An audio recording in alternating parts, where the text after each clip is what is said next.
Hey, welcome to Commissioner Evaluation Show. I'm John McGlynn. Got a special guest here today. We're going to talk all the things that you need to know about starting a league of your own. How to get started, how to keep it going.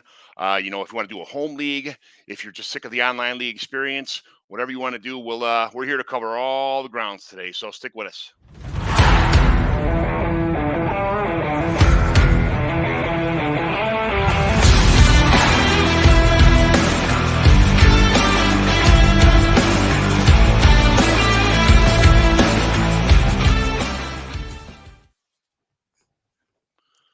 All right, so like I said, I'm John McGlynn. You can find me on X at John McGlynn 75. You can subscribe to the Fantasy and Frames YouTube page. You can find my Dynasty Commissioner Evaluation and Dynasty Evaluation content on my Dynasty Evaluation YouTube page. Please feel free to subscribe to that, like, follow, comment. All the good reviews are much appreciated. But as long as we're talking about league startups, there's someone who's last year I was at the Dynasty night at the Fantasy Football Expo. They had the draft night out, and this guy came up to me and said, "Hey, you want to be part of draft night out?" And I'm like, "What the hell's draft night out?" So now I know what it is. Now I can't wait to go to the expo this year and jump into it. Seth Woolcock, tell me all about draft night out, all the stuff you got going on, all your awesome co-hosts, all the stuff you got going on in the fantasy football world, man. Hey, I appreciate John. So good to be on with you today, man. I think the first time we met was a couple years ago in Canton, and someone said down the bar there said, "Hey, have you met John McGlynn?" I said, "No," and they said, "You got to meet this fucking guy. You're gonna have a time with him." And hey, they spoke only the truth about you, man. So happy to be here with you on the program today. And yeah, I'm from inbetweenmedia.com, IBT, as we're known throughout the fantasy football space. We just kind of like to have a good time over there. We combine feel good lifestyle advice, entertainment advice with some fantasy sports analysis. So we like to have a good time over there. And part of our entity is we own Draft Night Out, which is the event that happens at the Fantasy Football Expo each and every year, where we bring about 150 live drafters all together. There's some booze going around, there's some food going around, there's some giveaways going around, and we just have a good time drafting along the way. And man, it's such a blessing to have so many people come together, and it's all about the community, John. And I think you can speak to that the best thing about fantasy football is whether you're doing it in the fantasy football community on Twitter or with your home league, that it brings people together. It forms a community. And that's what I love most about it. And that's what Draft Night Out, IBT, and this whole community is all about. It really is, man. It's such a good time going to see all them live drafts. And first of all, the Fantasy Football Expo, if you haven't been there yet, it's such a great experience. Show up there the first night, first day. Everybody kind of collaborates at the bar, just has a couple drinks, just Yeah. saying hi, meeting everybody, put the name tags on. You get to see that finally that sometimes if you just listen to podcasts, you put the name to the voice, and it's like, holy cow, I had no idea you look like that, or I had no idea that you're Yeah. 7 foot tall, or I had no idea that Scott Fish was this handsome, whatever, whatever the deal may be. But it's so cool going to that thing, and then being able to always get thrown in the drafts with guys that in the fantasy industry who you're drafting with, and Yes. having a great time with. That makes the whole experience better. So that's much appreciated. Thank you very much for putting all that together. It's a lot of work, man. These things are not easy to do. That you get all the draft boards, get everybody together, organize, make sure people show up. When people don't show up, like trying to get somebody else to fill their spot last Yeah. minute, it's a lot more goes into this stuff than people realize. But much appreciated doing that. So, excuse me. Today, what I want to talk about today is how many home leagues are you in? Oh man. So home leagues, about 3 or 4, I would classify as home leagues. The rest are more industry or, charity format. So about 3 or 4. Yeah, there's a lot of I'm in a couple best ball leagues, Scott Fish Bowl, things like that, Mhm. online leagues. But I have what's called the Mighty McGlynn Dynasty home leagues, and it's all people from around the Chicagoland area Yeah. that I found, and just kind of said, hey, I found you on Twitter. Would you like to join these Yeah. leagues? And we have in-person drafts, Yeah. in-person rookie lottery drafts, and it's such a good time. And I just want people to be able to experience, a home league if that's all they think all they have around them is just online leagues, or they are stuck with the leagues that pop up. Hey, somebody fill this team. It doesn't have to be about orphans all the time. It could be Yes. about starting your own league. So, how do you? How would you go about finding good managers in your area? Let's just say, like, if you wanted to start a home league and it wasn't just the guys from your high school or from your work or guys you went to college with, that Mhm. you still buddies with around your area, what would you do to like start a league? So I think the one great thing about today's day and age is we have technology right at our fingertips that we can really connect with anybody, and it's doing those simple things like posting on Facebook, hey, whatever area you're from, I'm from Lancaster County. Hey, Lane Co friends, anyone interested in doing a fantasy football league, and outline some of the roles, and that you're looking to maybe do a live draft, that type of thing. And even just Twitter, man. Twitter's a powerful ass tool, especially in the day and age of X as well. Like, you put it out there, anything from your area, you'd be surprised how many other people from your area are likely already doing that. So Twitter, Facebook, I think those are great resources. Also, shout out to the Fantasy Football Advice Network. This is kind of a new tool, a new app that we partnered with in the last year or so. And John, you can actually get on there and list league classifieds, and you can sort it by area, sort it by league type, format, all that type of stuff. So those are probably the first three places that I'm going to go to when looking to start up a new league with people in my specific area. See that? Like, I had to start out by going on Twitter and with the search bar, putting Chicago and then Chicago area, and then doing all the cities, suburbs around Yes. me, like Naperville, blah blah blah, doing all, and I'll go joining Facebook chats and commissioner Yes. chats and things like that. And it's like all this stuff is kind of getting bridged together now by social media and by you guys and some of the tools you have. And even another good way is like joining the fishbowl draft. So make sure you join a Yes. live fishbowl draft by you. There's 4, 5, 6 drafts in some locations. You Yes. meet all these people. You get to pick and choose who you got. Who I had the best time with, who lives closest to me, who said they travel, who's so in the Mhm. dynasty, who's in the redraft, who's in the whatever. All these resources are all around us all the time. I just want to make sure that people are taking advantage of all these tools we have. And it's really amazing, John, because when you do go to things like Scott Fishbowl live drafts, when you go to things like the Fantasy Football Expo, you really do realize, like, shit, this is a small world, man. Like, I've met people who are, live in the same town as me, and I didn't even know, or people who live maybe where my significant other lives that I had no idea. And like, it really does give you this sense of connectivity in your own backyard, which is great. It is great. It is absolutely great. So there's a million. I mean, everybody started out somewhere. We started out Mhm. on paper and pencil, and then we went to when the Yeah. online draft started. We went to ESPN was our favorite go-to for a while, and Yeah. I tried the MFL route. I tried the Hmm. everything else. I'm not a Yahoo fan. I'm not an MFL fan. I like the settings on MFL for being a commissioner, but Yeah. it's kind of that kind. We found Sleeper, and right now Sleeper just kind of it's ESPN on steroids. I wish they'd still have. There's a lot of settings that they could still add to that they don't have yet. Fantrax has a lot of sites, a lot Yeah. of great stuff. There's a handful of sites out there that do a lot of things. But what's your go-to site if you're going to start a league with? Hey guys, because that's important. A lot of people, Yeah. if you have this vision of your league in your head and it's set, you're going to MFL. Some people like, what, like myself, I wouldn't join. I'd be like, man, it sounds awesome, but sorry, when when you want to go to Sleeper or somewhere else like that, I'll be in. But what's your go-to site now? Yeah, so when it comes to redraft, I still love the classic look of ESPN. I love the app itself. I think it's great for redraft. As far as Dynasty and other formats that you're looking to get into, I obviously ESPN doesn't have that, so Sleeper is kind of where I have found my home with a lot of my Dynasty leagues. I still have a couple on MFL every single season. I like MFL, but it's not for the ordinary player. It's for kind of these degens that have some time to parse through some of the different settings, to parse through some of the different things over there on MFL. So MFL, shout out to them. I love their community engagement. I love what they do. Sleeper has been great. I do mess around with some underdog fantasy. I do mess around with some DraftKings best ball as well. But as far as starting a league, Sleeper is second to none right now. I do like Fantrax as well. Shout out to Fantrax. I actually host my annual fantasy NASCAR league on Fantrax, and they do great there. So, but yeah, as far as fantasy football, Sleeper is where it's at right now for a dynasty league.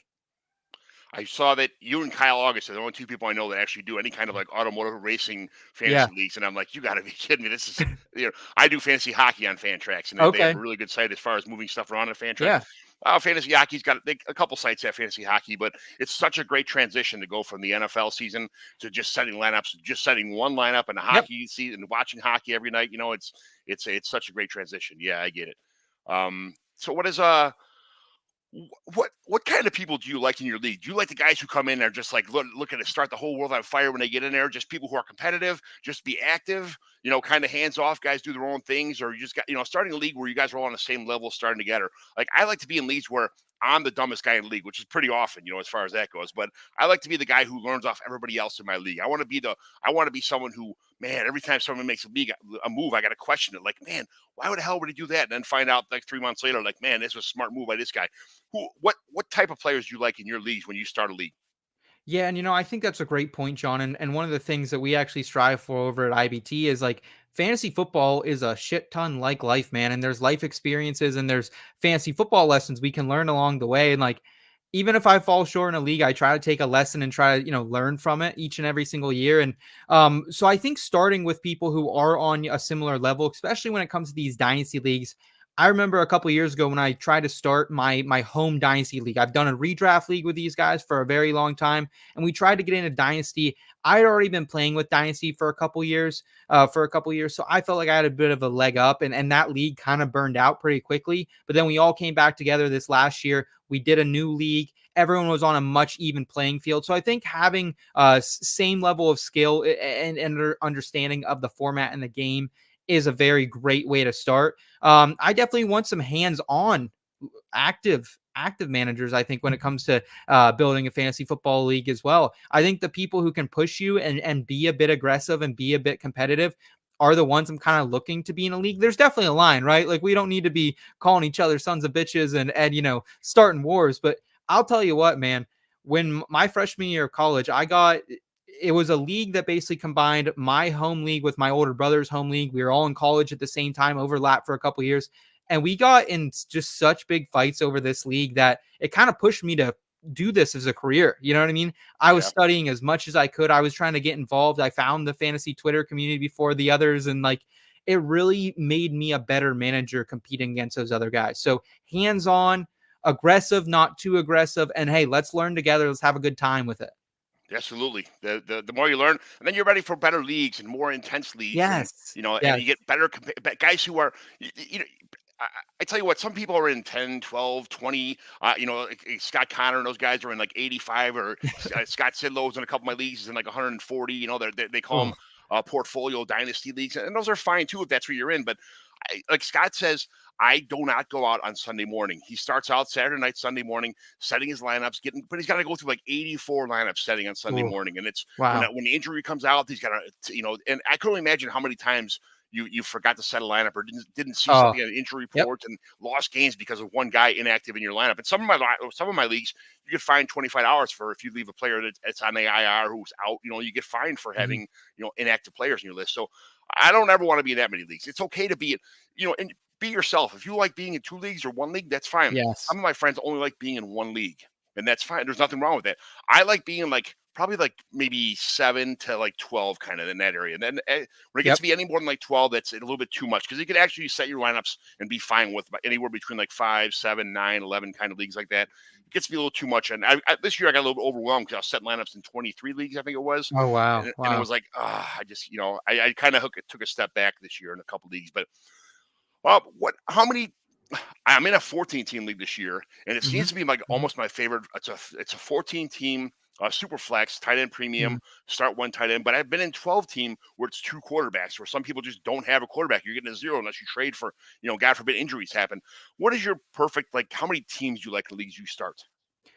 I'm a sucker for the classic 12 team league. I think it's just so perfect as far as rankings go. An RB1 is realistically the running back 1 through 12. Same with wide receivers. So that is my preferred. That is kind of like the golden standard, I think. But hell, man, we just played in a 17 team guillotine league here for our IBT media office league. And that was fun as hell. You know what I mean? That was fun as hell as well. So I think somewhere between 12 and 16 is a great number. I will be honest, John. I've been hearing in our YouTube chat recently, there's some DGens over on our channel that like to play in these 20 or 32 man leagues. I'd like to play in one of those. I think that would Nice. be fun.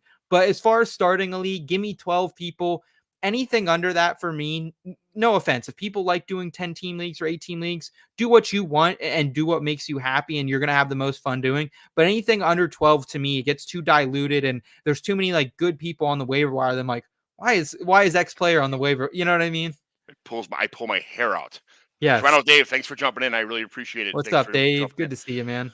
I went 10 team leagues or like I joined I took over an orphan for somebody for an 8 Mhm. team league one time and I'm like you got to be kidding me. There was only start like it was start 8 Oh, and the bench was only like 4 people or something like that and I was like you got to be kidding me, man. I can't do this. This is just this yeah. is like something like you do like in the 4th grade. You start a league with a couple of your buddies, I just no way. Every game was like 190 to 190, but it was almost exactly the same. Everybody had top 12 of everything, Yeah. Yep.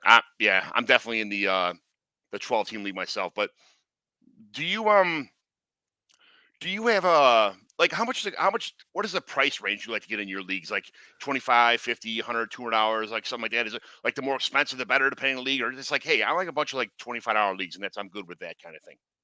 I think it depends. You got to know your audience. You got to know who you're playing with. My home league, the Canes Extraordinary Gentlemen, the Keg as we call it, that is a $200 buy-in. I think that is a great amount. But these are competitive players. We've been playing together for almost in this variation for 10 years. You know what I mean? So we got to keep upping the stakes a little bit each and every year, which I'm fine with. A lot's going into this league. This really is my favorite league, so I'm fine with paying 200 for that. But as far as starting new leagues, like a couple of the other leagues I commission, one's a $50 buy-in, one's a $30 buy-in. We put 5 of that to charity. And I think that's something else that I'd really like to say as well here, John, is like, if you can adapt some charity aspect, whether that's, putting a small portion of your buy into charity, whether you're putting an entire person's buy into charity, whatever that is, I think having some charity aspect, even in these money leagues, is great. It's one of my favorite thing we do in my Penn All Stars. It's with a bunch of friends that I used to work at the student newspaper in college with, and that's I think just a little cool element to have as well in there. But yeah, I think really it can range anywhere from 25 to 200. I will say that I feel like sometimes if you don't have a buy-in, that's when sometimes people do get a little bit lazy and you get some lackadaisical managers, which I hate seeing that. So I would suggest a buy-in of something, even if it's everyone throws in $5 together and we buy someone a jersey or a helmet. You know what I mean? Something fun.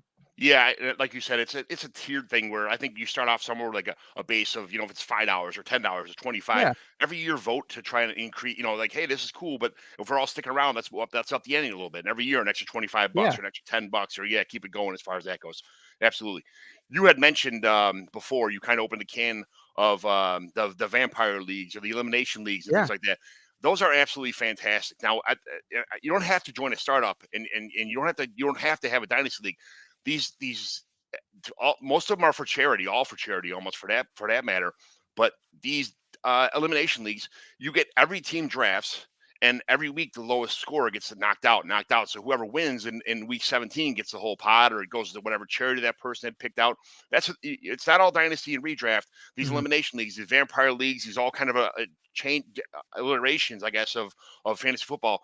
There's not one right way to do fantasy football, man. There's the way the different leagues that people come up with all the time are Yeah. absolutely fantastic. So don't look into just starting your dynasty league or just joining a redraft league because you see people all the time starting these new vampire leagues, and don't be afraid to jump into them.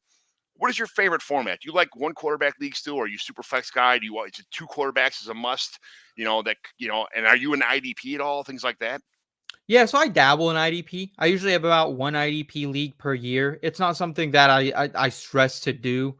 With being kind of a dual sport analyst, doing a lot of NASCAR work, I can't dive too much into the defensive side of things. However, when it comes to a redraft, just give me a single quarterback for the most part. If there is a super flex, I usually go tight end premium as well, just to kind of balance it all out. But in a dynasty league, I really do like super flex at this point. I think it just adds that much more value to the quarterback position, kind of evens things out across the playing field. So redraft, you can catch me still doing a lot of one QB leagues. But in dynasty, yeah, give me the two quarterbacks. Yeah, that's what I'm talking about. The hard starting two quarterback 12 team leagues is it's murder if you've never done it with bye weeks and injuries and stuff.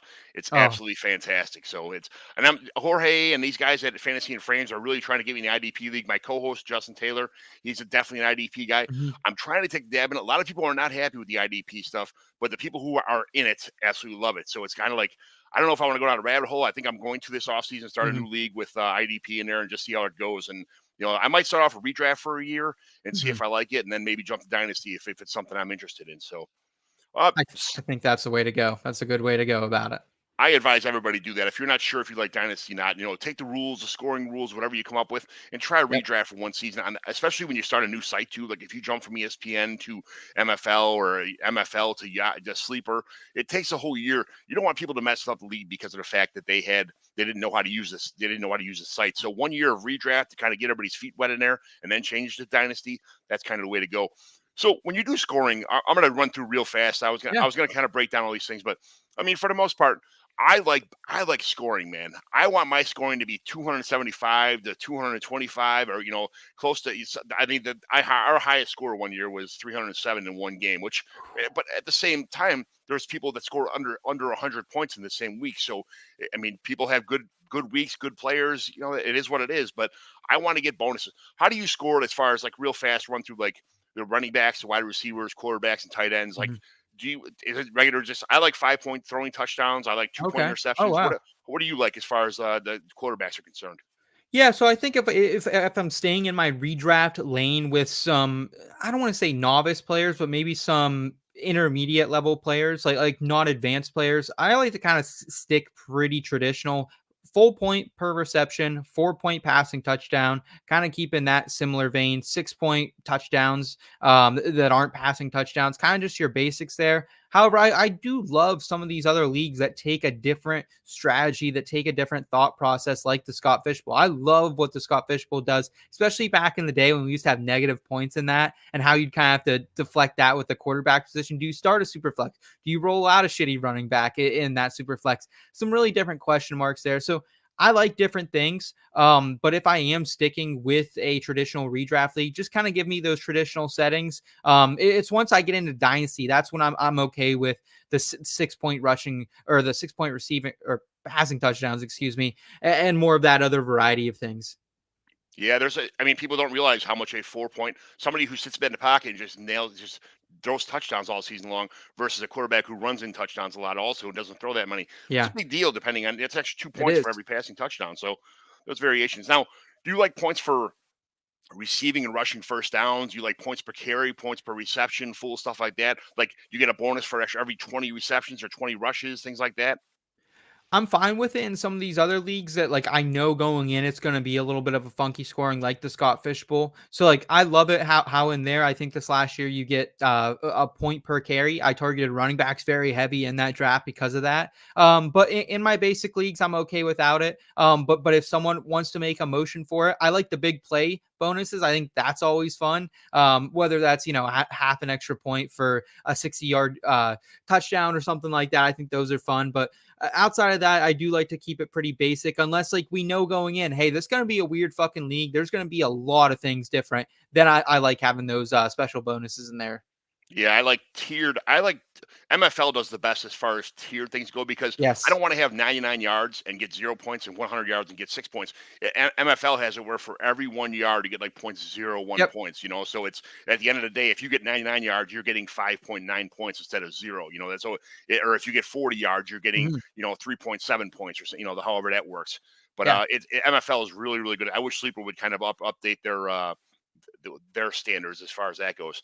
What about kickers? So do you do anything with kickers? I can't stand having kickers in there. It's so random and defenses. I guess we'll start with kickers. Do you like having kickers in your leagues when you start them up? I battled this back and forth, John. Depending on how fucked over I get, that year from the kicker position is kind of where I sway. I do think it's interesting because we do have a writer over at Fantasy Pros. I edit some of his stuff, and he has some type of formula that actually is pretty good with kickers. And I've learned a lot about picking kickers that their team is not going to be completely trailing and going to be leading in a lot of games, but still maybe not the best red zone conversion team. So I think there is a little bit of skill with kickers. I don't mind kickers. But I don't want it to be such a huge part of the league. Like I, I just don't need to be out there drafting kickers early. You know what I mean? So it can be a part of the league, but if anything, put him at, put it at a small part of it. And I'm okay without him too. I have probably about 50-50 as far as my leagues considering kickers. The best kicker with the latest bye week is how I go. I don't care if I'm whatever's left in my last round with the best kicker available with the latest bye Yeah. week, so I can just set it and forget it and not worry about it the entire time. Yeah. That's how I go about it. So that's my little trick to it. What about defense? The same thing. Like sometimes you get a defense where for a while there, if you had the Patriots defense, it Oh. was almost like having an extra tight end in the tight end premium league in your defense. You could just set it and forget it the entire season. It was almost a cheat code to have the Patriots defense for about 5 or 7 years there for a while. What Mhm. about defense in your league? Because there's a big.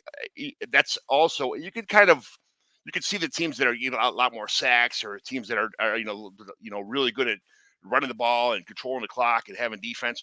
But depending on the scoring with the sacks and safeties and block punts and special teams yards, things like that. How are you feel about having a defense in your league also? Yeah, I like defenses. I think it's always important to have some type of element of defense in there. I kind of like your standard. You start with X amount of score. You're deducted for how many points they give up, for how much yards they give up, and then also things like sacks. I think that should be a point for a sack. I think an interception should be 2 points. A pick six should be uh, 2 points for the interception, six for the touchdowns, things like that. So kind of basic. But man, is it fun? I'll tell you what, John. I had a game earlier this season with my brother. I was down by about 50 heading into Monday Night Football. I had DK Metcalf and the Seattle defense against Daniel Jones and the Giants. I think Daniel Jones Oh, got sacked about 12 times that game. I come all the way back about 50 points. No one in the league can believe it. Help me secure the victory in that league for the overall championship later down the line because I got the 1 seed because of that. So very thankful for some defensive points in that scenario. yeah, I like that. And defense, I like special teams, individual special teams players, return Hmm. yards on kickoffs, return yards on punts, which is kind of a thing of the past with these fair Yeah. catches and everything. We kept kicking from the 25-yard line and that kind of stuff. And but it's still guys still return kicks once in a while. Guys still return punts once in a while. It's actually any Hmm. extra points for me is considered something I want to add to my lineup. So that's definitely a must for me as far as special teams. Even if I don't have a defense or any kind of field goal kickers, I like having return yards, touchdowns for returns, individual players, things like that. Certainly. So, Certainly. and other bonuses, for 300-yard games. This is the thing where Sleeper only has 300 and 400-yard games. Guys are having 500-yard games. I'm not sure why that's not a bonus yet. There's 200 yards rushing, receiving. Those are fine. I don't think anybody's gonna have a 300-yard anything game Hmm. besides so those are good. But there's other bonuses that I wish they'd have extra scoring for. But for you should have a 10, 20, 30, 40, 50-yard play, 70, 80, 90-yard play, so just in case you could kind of tear it off. I don't like just having 40 and 50-yard and that's Yeah. your only option. So, what any of your leagues, how do you have your bylaws set up? Because I have a really long, I have like a 7-page list of bylaws for my home leagues that, I cover pretty much anything that's ever happened before in the past. The guys cheating, collusion, how our draft works, what days things are due. How are you? Do you like having do you have a big bylaws list like pinned to your message board so everybody can kind of check, or that's your league bylaws, or do you just kind of because you guys are so close, you just kind of wing it? How does that work? It depends on the league, John, and I think a lot of the leagues I do exactly what you're talking about. Kind of just putting some of the rules, some familiarity with, hey, here are different things in the past, and putting that kind of again another thing about Sleeper that we like is you can kind of pin some things in there. So that's been really nice. That's been a really useful feature there. I think at the same time though, each and every year, at least in the leagues that I commission, the leagues that I'm a big part of, I like to have a vote on some different things that we bring up. I have a keeper league we've been doing for about 5 or 6 years, and it's gotten to the point where people have kept the same people for most of the time that league's been around. It's like maybe we should vote about something we've never considered, like a keeper limit, a year limit, different things like that. So I think having votes regularly is something I strongly suggest to people who are looking to start up some type of league, whatever that may be. And then as far as your bylaws, like you have to have something on paper, whether that's an email that you send each and every year and says, hey, these are the rules, just a reminder. Maybe you resend that every couple of years, you update it, have something because something will come up. Something will likely come up throughout the year. And if it's not in your bylaws, like the way I kind of look at it is like, yes, there's a right and a wrong. There's always that thin line. But besides that, like if it's not in the bylaws, like kind of tough shit, you know? Yeah, absolutely. I I'm going to share my screen real fast just so we can see what I got going on. These are the bylaws for my home league here. It is. Oh, wow. That's very We, nice. Yeah. so we have our a government governing agreement, player management, what you do with players, your anti-collusion rules. What if we have a taxi squad? How that works? Mhm. Injured reserve, how the IR works. How to put COVID guys and DNR guys on your anything that changes in the with any kind of changes in the IR would be in red. Anything you change at all would be in red, so we can see and what they changed. Free agent budget, how our fab works, what the rules are for fab, our roster size, how it breaks down if we ever want to change it or add players, expansion or transfer if we want to add to 14 teams or go down to 10 or transfer the league to somebody else or any kind of transfer rules. Very nice. Voluntary withdrawal, involuntary termination if we had to kick somebody out or somebody has to leave, like how do you go about doing it?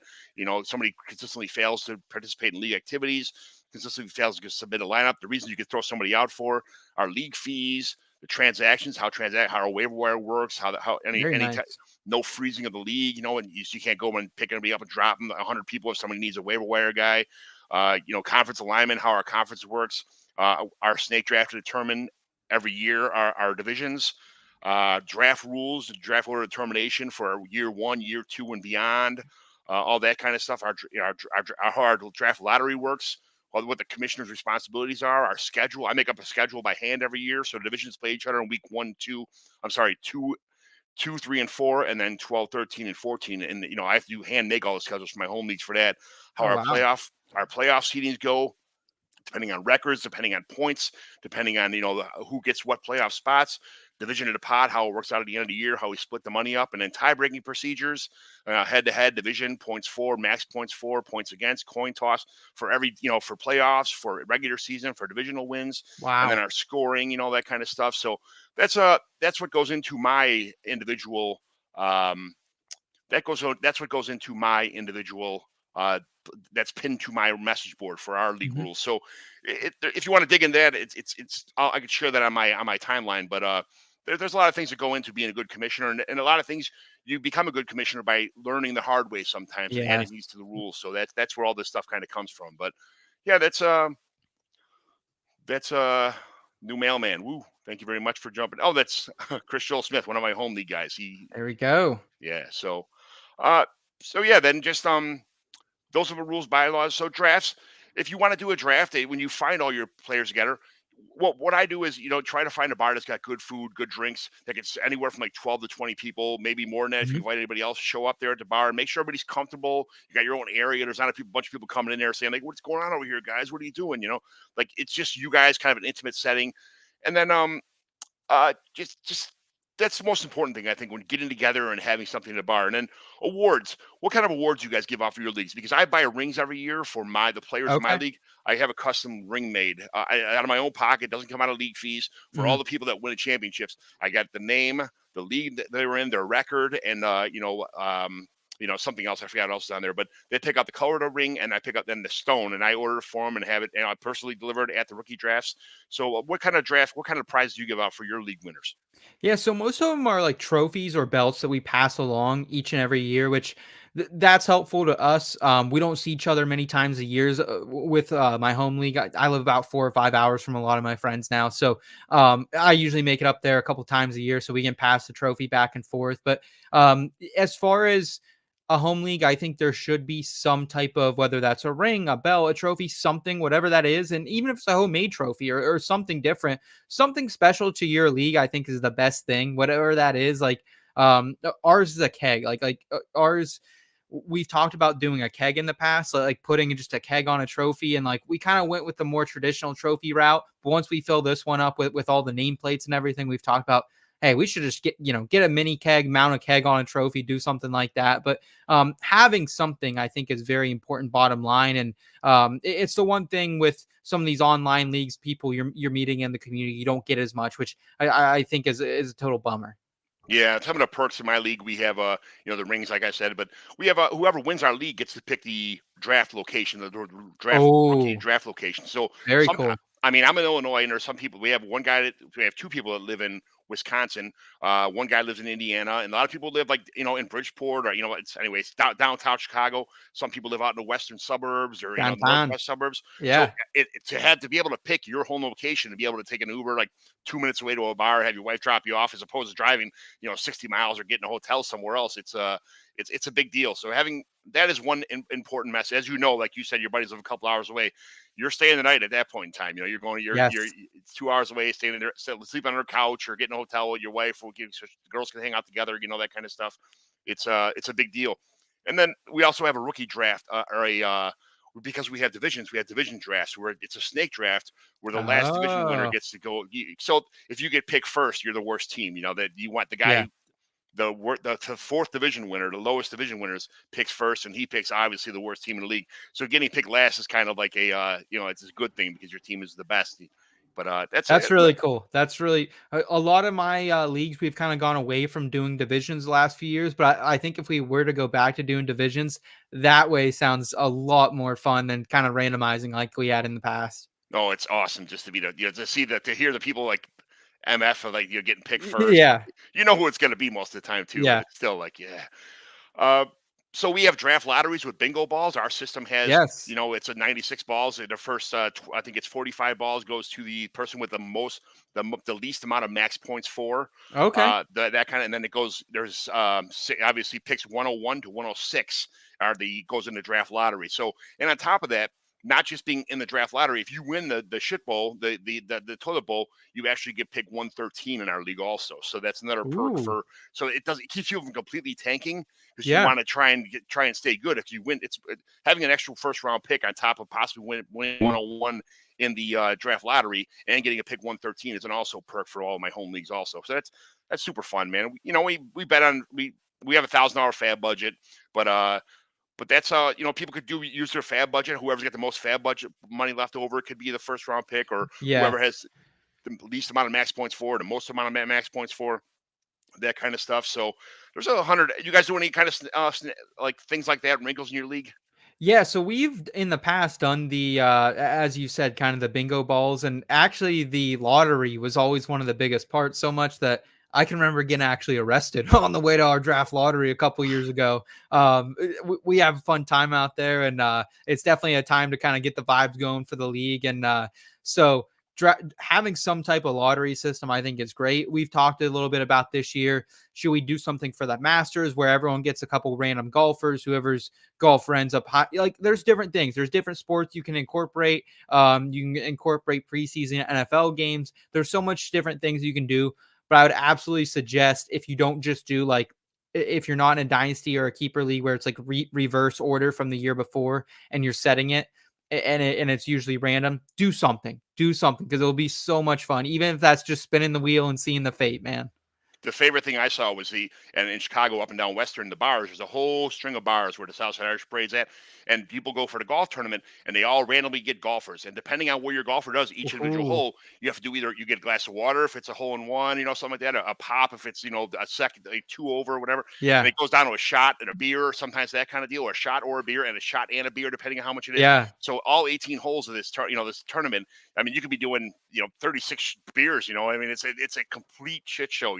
But it's such a good time when everybody, because you could have five guys all have Roy McIlroy or Yeah. Tiger Woods or whoever it is. It's just such an awesome time, and all the money goes to charity on top of it. You just go, it's a bunch of Oh, that's buddies. great. That's great. It's super awesome. But last thing for this. Penalties. Do you have any shaming penalties for not setting lineups, for not paying, losing the league? What happens to your guys when they just they lose the whole league or they score least points every week, that kind of stuff? Yeah, so when we, as I was kind of alluding to earlier in the program here, when my brother and I combined our home leagues and kind of made our variation of our home league now, we discussed a lot of different things, running across campus naked and doing some, TPing the president's house and like some different illegal activities. We realized, hey, we probably shouldn't be doing that. So we dialed it back. In college, it was buy a keg for the group. That was kind of, we'd all get together sometime in the off season. We would drink a keg and put that down. And that was kind of the punishment. We've since grown a little bit, and we've realized that hey, there's only about 12 of us. We're only going to be together for maybe about 6 or 7 hours. So a keg might be pushing it a little bit, but the loser usually just handles the booze, handles the food, whether they want to order some food, whether they want to cook on the flat top, whatever they kind of want to do, they're in charge of that. So that's something I think is pretty fun. And man, a lot of shaming as well. Like point that fucking finger, fuck that guy if he didn't set his lineup. Like especially in dynasty leagues, like usually it's in our bylaws, like we have made clear by now because we have had people trying to tank. don't be that guy, but definitely do a little bit of shaming too. But yeah, we kind of like to have someone pay the tab for next year's draft if that makes sense. That's more expensive than the interest fee sometimes. Absolutely. So there you go. Well, Seth, this is the things I like to talk about in the offseason, how to start a league up, how to, find people in your league, how to find the right people, and how to keep a league together, kind of thing like that. The fun things to keep it joyful all year round in dynasty leagues. Even in redraft leagues, you could have fun parties for the same kind of stuff. Having Yeah. your selection Sunday or whatever it is for all your what pick you're getting in the upcoming draft. But on the way out, just kind of tell everybody else one more time for the people who weren't here in the beginning, where they can find you at, what you got going on, all that kind of stuff.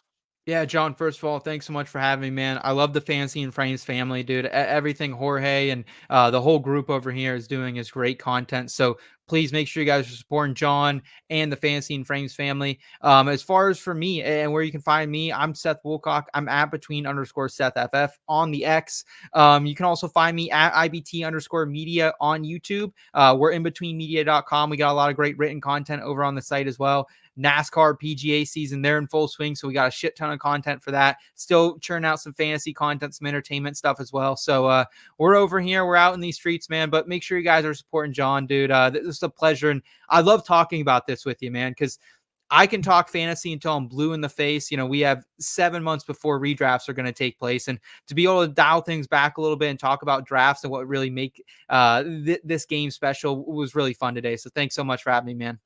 Thanks for being here. As a matter of fact, we'll be talking about drafts on the Fantasy and Frames on Thursday night. Jorge, all the guys from Fantasy and Frames, we got together. We each picked a couple teams. We'll be doing a mock draft of round one and what we think's going everywhere. We all picked a couple teams, so it's kind of we got to cherry pick who we thought, that kind of stuff. A couple trades involved too, possibly. So we'll get to all that stuff. But you can find me, John McGlynn, 75 on the Des Bryant, the X Machine, whatever they want to call it now. But you can find my stuff on the Dynasty Evaluation YouTube channel. All my stuff's on Fantasy and Frames, fan tracks, all that kind of stuff. So, guys, just thanks for watching. Thanks for tuning in. Seth, thanks for being here. And guys, thanks for being awesome in this fantasy football community.